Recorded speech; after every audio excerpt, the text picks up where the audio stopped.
kwenzakalani la Qhawe lakithi? Yeah.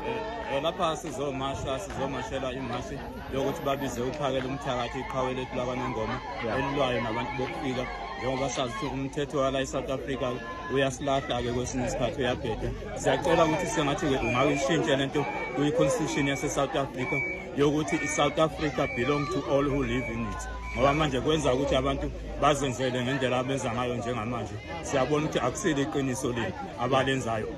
Njengoba nguKhumalo nje angeke ngisuke kwaKhumalo ngiyofuna ukuthi ngibuse kwaCulu ngithi umuntu akaCulu akasuke kwaCulu angasahambe baleni kubo kumele kube yimi ngizophuma kwaCulu ngiyohlala khona. Siyacela ukuthi ke nabantu abaphethe iSouth Africa yonke ezeholi ukuthi sengathi bangazama ukuthi bayilungise lento. Isikhalo sethu sikhona siyakhala singumphakathi ukuthi akube indlela eright. Siya understand ukuthi ngesikhathi zokudala ngaphambi kokuba kube uhulumeni wentando yeningi eSouth Africa abantu babe exile babefika lapha babhace babengafiki bese bevula amabhizinisi benza amabhizinisi kodwa babebhacile ukuthi mabavikeleke kuhulumeni obandlululo. Ngiyabonga mntakababa. Hayi mshubo Qhawe.